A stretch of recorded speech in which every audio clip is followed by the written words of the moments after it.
In a world where you can be anything, be kind. I'm constantly seeing people supporting anti-bullying in the public, being the biggest culprits of bullying behind closed doors. We can do better. Practice what you preach. Be kind always, not just when people are looking, not just when people can hear you. Megan Pustetto. Oh my God, she's such a saint. Megan, has anyone ever told you that? Thank you so much for everything you do, for kindness and good.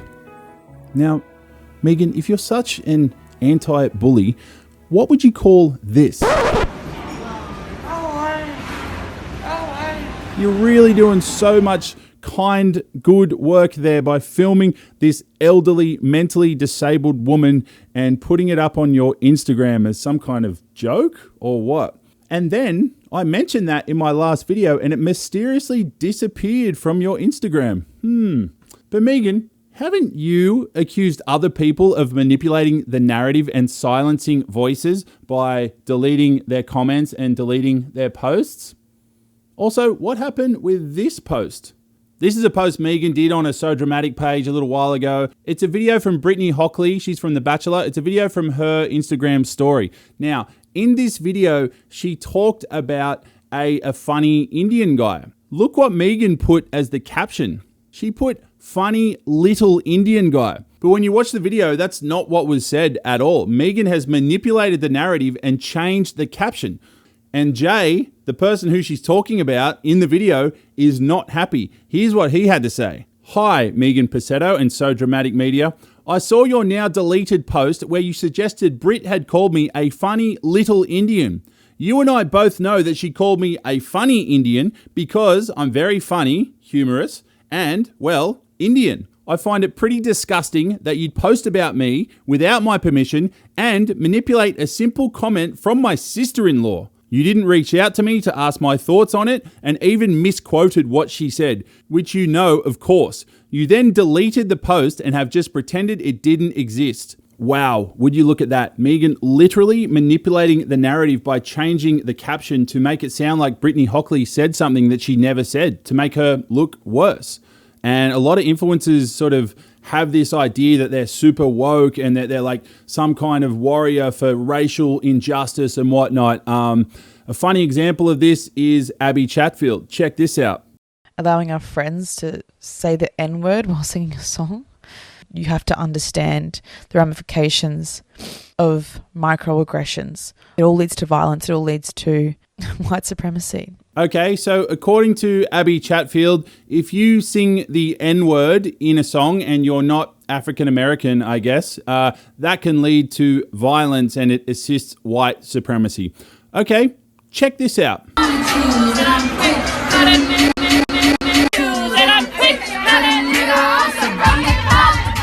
So that's Megan and a few of her friends singing along to a Cardi B song that very clearly has the N-word in it.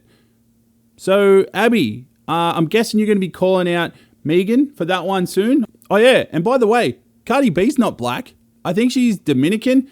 Either way, she's not African American, so I guess you'll both be calling her out for hate speech on that one. And speaking of calling people out, in my last video, I gave a few people an opportunity to call Megan out on her terrible behaviour. People like Clementine Ford, Georgia Love, and Pedestrian TV. Now, it probably won't be a big surprise to most of you, but guess what I heard? Zero. The silence was deafening. Are you going to rape us? So Pedestrian TV do some of the most petty articles and try and call people out on some of the most pathetic little things. Like, here's an article they did the other day making a huge fuss over someone being called a wuss. And that was a big problem, apparently. Yet, one of their biggest writers is Maddie Galea, and he has a good relationship with Megan. They seem to work together all the time. Nothing. I did not see a story about Megan making rape jokes. I didn't see a story about Megan filming an old woman and putting it on her Instagram. I didn't see anything from Pedestrian TV about that video. In fact, I saw this puff piece about Megan and the So Dramatic podcast. This is one little quote from that article that I found really interesting. They asked Megan, what's your highlight of running the So Dramatic podcast so far? And this is what she said. It would have to be giving a safe platform to women to share their stories of abuse, calling out MAFS misogynists, and using the podcast to spread awareness about issues affecting women and other minority groups. There's Megan talking about MAFS misogyny in an article written by Maddie Galea on the Pedestrian TV website. The only problem is, guys, Pedestrian TV is owned by the Nine Entertainment Network, the company that makes Married at First Sight. So you're all completely full of shit. If you actually cared about misogyny or anything like that, you wouldn't be working for the company that makes the show. And to top it all off, when this story got posted on the Pedestrian TV Instagram page, people started commenting about my video in the comments section and calling out Megan for all kinds of stuff. And those comments were just mysteriously disappearing. Very bizarre that when you want to talk about giving a voice to women, yet on your own article on Pedestrian TV, women's voices are being silenced and deleted. Thankfully, I managed to screenshot a few of them. Here's one from Bella from The Bachelor. Check out what she has to say. It's about 10 out of 10 pathetic that you would give someone like this a platform to promote herself on when all she has done is create a toxic online environment. You should not be attempting to make sharing negative, harmful, false claims about people socially acceptable. You should be creating a community which helps young people realize how important it is to feel safe online. The rumors she created about me and so many others caused an immense amount of emotional and physical stress on people who were impacted. Educate yourselves. So there you have it. It seems like there's quite a few people out there who think Megan is a bully, and there's hundreds of other screenshots where that one came from. But this comes down to the crux of why I make these videos. Now, do I think Megan is a bad person? Yeah, I kind of do. I think she is one of the most vindictive, scheming, evil people I've ever seen in my life. But here's the thing. I don't want her cancelled. I don't believe in cancel culture and shutting people down and silencing people. But it seems Pedestrian TV and Megan don't feel the same way.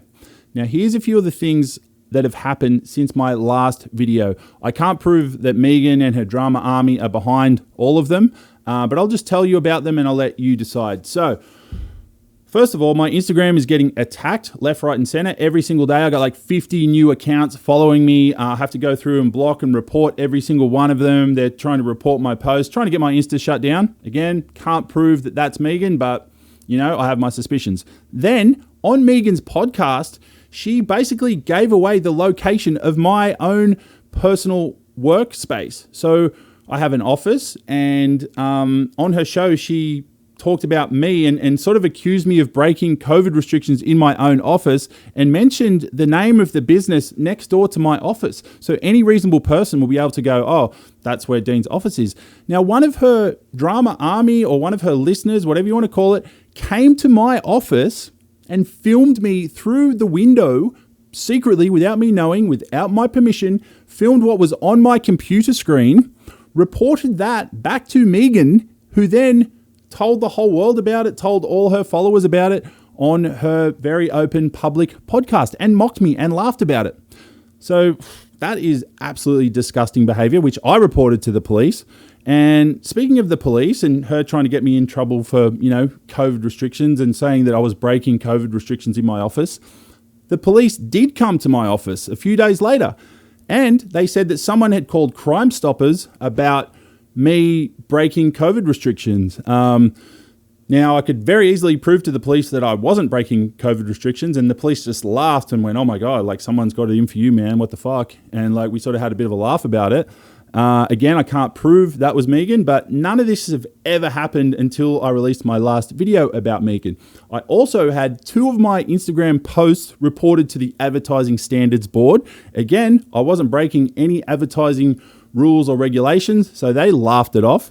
And craziest of all, Megan is coming after me legally, so I guess she's got lawyers involved or something about my last video. And check this out. She's even telling people on a public forum that I said in my video that she is a rapist and a pedophile. I never said that. I offered people $1,000 on my Instagram if anyone could show me where I said that in my video.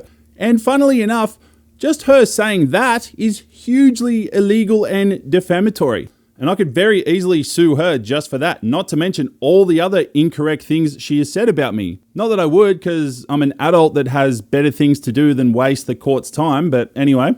But for me, it comes down to this. Megan has based a huge part of her career on publicly outing other people for their bad behaviour. But when someone does it back to her, she acts like a victim. Check out this comment she made on her Instagram.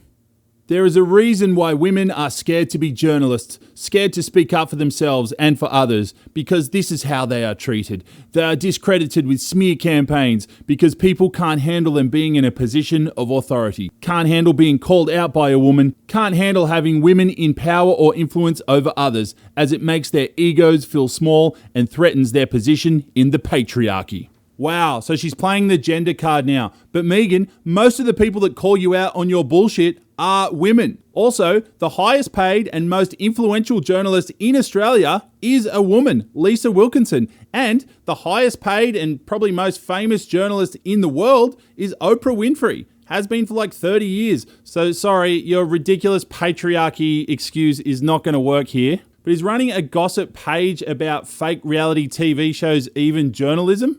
That's like me reporting on a WWF wrestling match and calling myself a sports reporter. In my opinion, you let your personal grudges, narrow-minded political views, and social biases deeply affect your work. Real journalists look at a situation from all angles and then formulate a balanced, well-written, well-researched report. So until you can learn how to do that, if you're gonna dish it out, you better learn how to take it. Am I gonna do a part 3 of this video? Maybe. Maybe I'll tell the world about how the Drama Army and Megan screenshotted a former Married at First Sight contestant's job application and in a roundabout way kind of ruined their chances at getting the job. So interfering with people's livelihoods and lives. I hope all you guys out there appreciate what I'm doing. Let me know in the comments if you want to see more videos like this. But the main thing is you enjoyed this video and you understand where I'm coming from. Everyone out there, thanks so much for watching. Stay true and stay you.